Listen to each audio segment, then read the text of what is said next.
Howdy, I think it's working. All right. Um, yeah. So here we go. So today I'm gonna be checking out the video um that somebody who was in the last video said that they wanted me to check out. Oh yeah. Let me see if I can bring up the chat on my tablet. Let me turn the volume down so we don't end up getting any like static. All right. Sorry guys, I'm new to try and figure out how to set up a stream. All right. Yeah. Okay, here we go. All right. Cool. Oh, thank you. All right, so okay. All right, cool. All right, so let's get into it. Hopefully everything's good.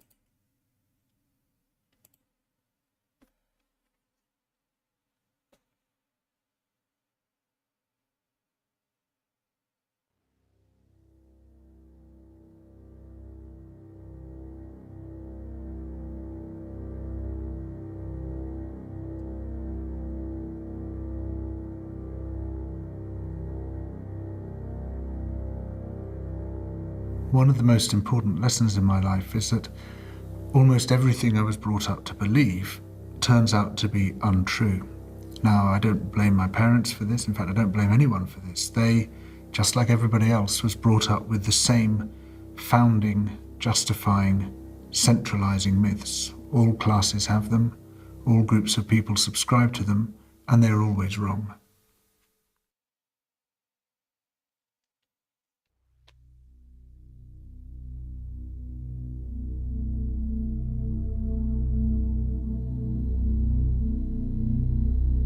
We do not choose to exist. We do not choose what environment we will grow up in. The people we become, the lives that we lead, the beliefs and values we learn to hold, owe much to the lottery of our birth.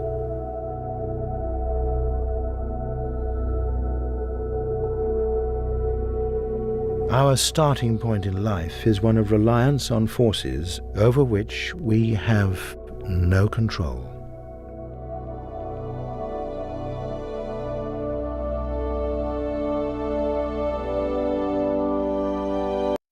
Okay, to kind of add some like a thought that kind of comes into mind when starting watching this documentary, because I haven't seen this documentary in over 10 years. It's probably been like I think I was a year or two out of high school when I first saw this.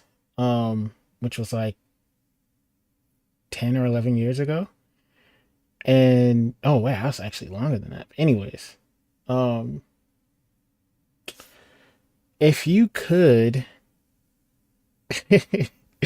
thanks Pretty Bunny. I hope you enjoy the popcorn. Uh if you could go back and view your life how it was, or like how if you could go back before you were born and like cookie cutter the the settings or the circumstances you would be born into, what would you choose? Like if you could comment that, that would be cool, because I think like if you're born black, you didn't have the choice to be black, but let's say you wanted to be born Asian, or you know, like not to make it like racism or anything like that. This is just like picking your ideal circumstances to be born into. So like let's say that you decided that, you know, you wanted to be born um let's just say this, you wanted to be born Indonesian to a wealthy family, uh with with five siblings, two brothers, a sister, two brothers, three sisters, and yourself. So your parents had six kids. And would you decide that you wanted to be the eldest, you know, son or daughter, or would you rather be the middle or the youngest? And out of that outcome, what would you like your personality to be like, and what would you like your parents' personality be like, and what would you like their religion to be, or would you like them to not even have a religion? And, you can kind of cookie cut, like, add some things that kind of come to your mind when you're thinking about this process. But I think it kind of be a good way to interact with you guys and see where your mind frame is at. If you could pick how you were born and who you were born to, or would you just choose the family you've already been born to? I think that would be interesting as well. Like, let's get into the video because it's going to go into stuff like that and go a lot more deeper, and more in depth.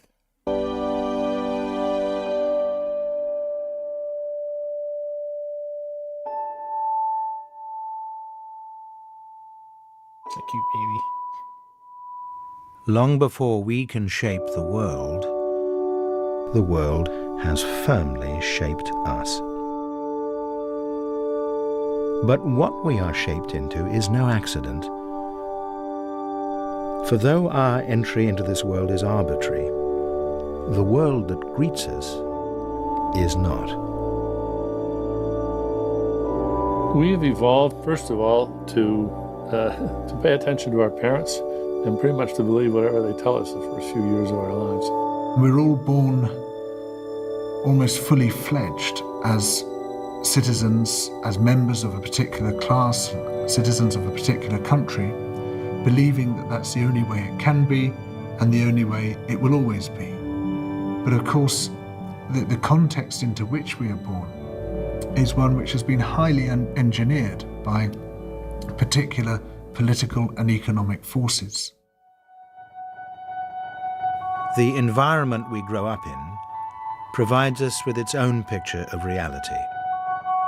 A set of beliefs and values, prejudices and biases, tied to particular symbols and particular labels. While they may link us with some, they can separate us from many more. And so completely do we learn to identify with these symbols and labels, some of us will kill or die for them. I think by our very nature, we're apt to be less skeptical than we ought to be. We tend to accept the background assumptions, the values of the culture that we're born into. People like to believe things that put them or the group they belong to in a good light. Everyone thinks they're on the side of the angels.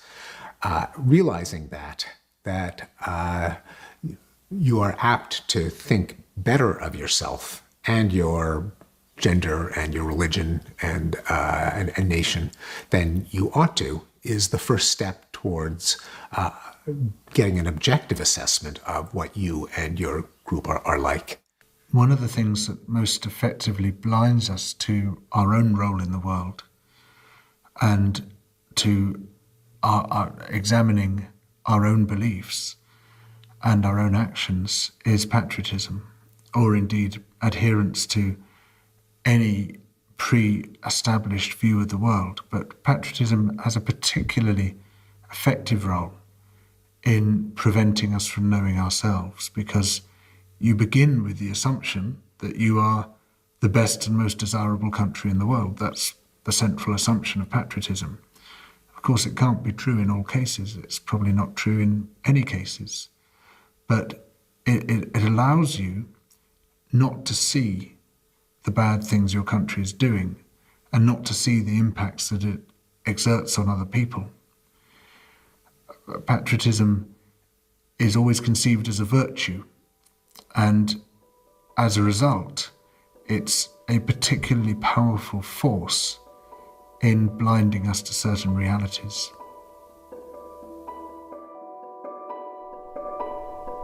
Imagine To kind of talk on that, when it comes to patriotism, it makes me wonder, like so for example, in the United States, we have the Republican Party and the Democrat Party, and there are a lot of other parties as well.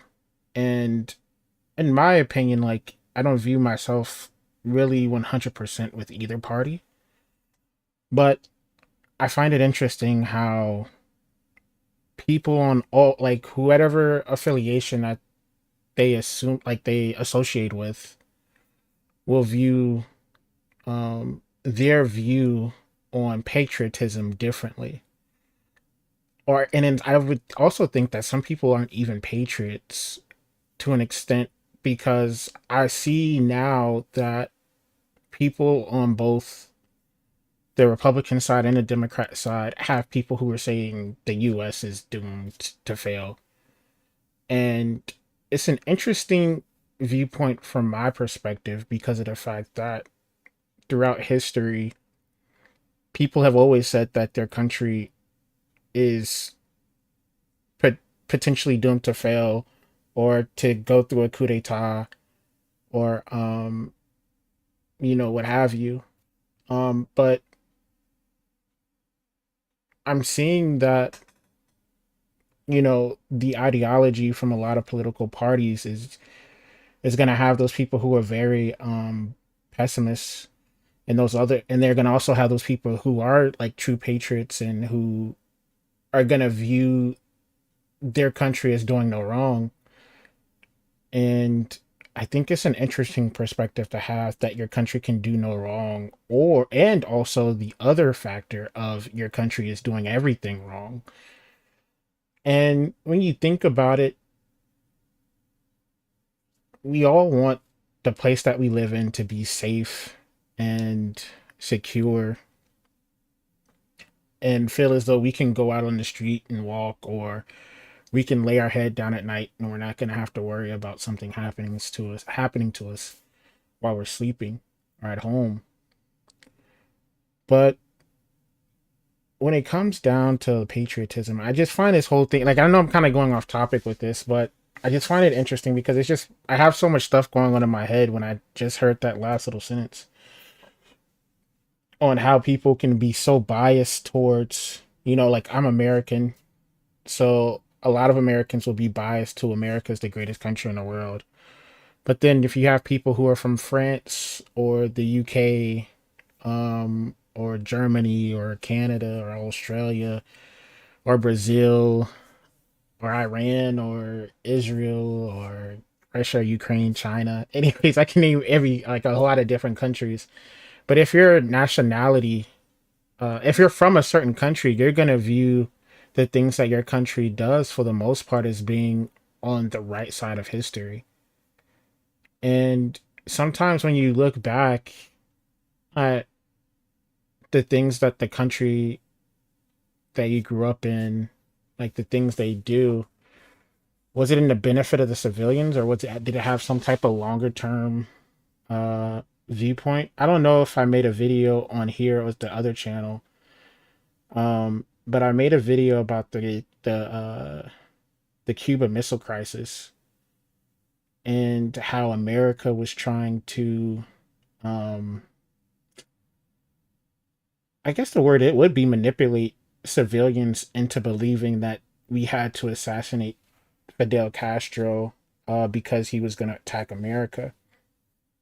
And they were going to it was some operation. I don't know if it was Bridgewater or Watergate. I don't remember which one it was. But anyways, in my opinion, I think countries do good and bad. And ideally, the country that you live in is going to do a majority of good. But I've never seen a country that has never made a mistake and done something bad, or even done everything bad. And I think it kind of just comes down to the nationality and the viewpoint of whoever the leaders are of that country. And if you're in a democracy, then it would be the politicians in that country who you're voting for. But then if it's like a monarchy or a dictatorship or something like that, then whoever the leader of that system is going to be, what their ideology is and what is their mind frame on what's going to be beneficial for themselves and the country. And sometimes you'll see people who come into power just care about themselves, but then manipulate the masses into believing that it's for the people.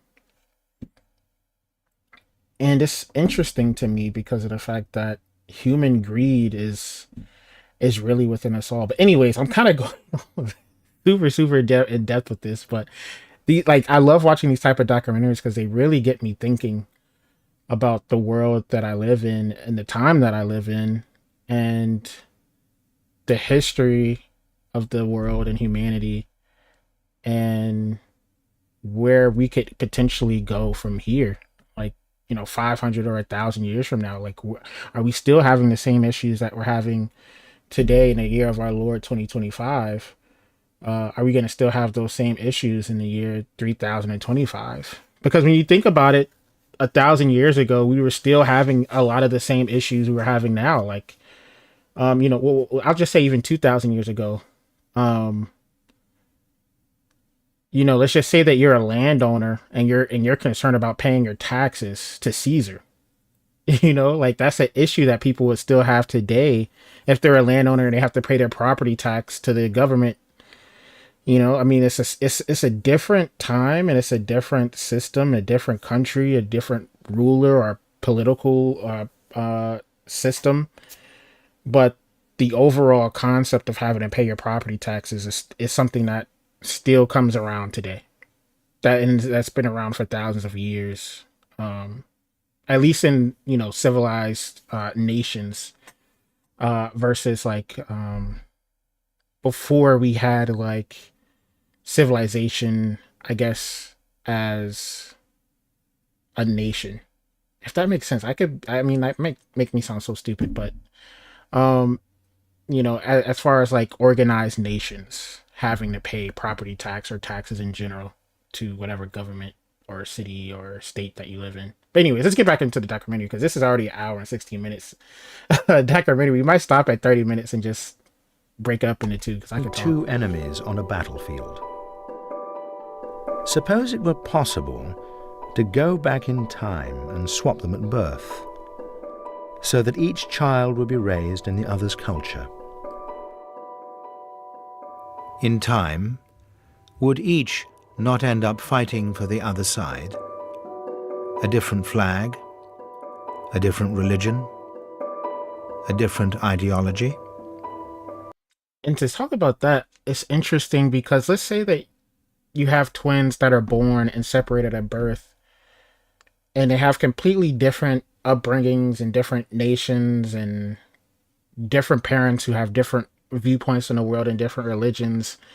And it's wild to me because they could end up killing each other in battle if their nations were at war with each other and they both decided to listen to the army, and one of them could kill their brother and not even know it and think that their brother is a complete idiot. And his view on life, and they might not even know that they have a brother. But I'm just saying that, like, it's interesting because they came from the same mother and father, and their whole view on the world and what's right and what's wrong could be completely different. And that's so interesting to me because you have the same DNA, the same potential in regards to like intelligence, physical structure, maybe potentially thought process, but the difference would be in your upbringing and your parents' views or whoever's raising you views, and your whole view on the world could be completely different than that of somebody who has the same exact DNA as you.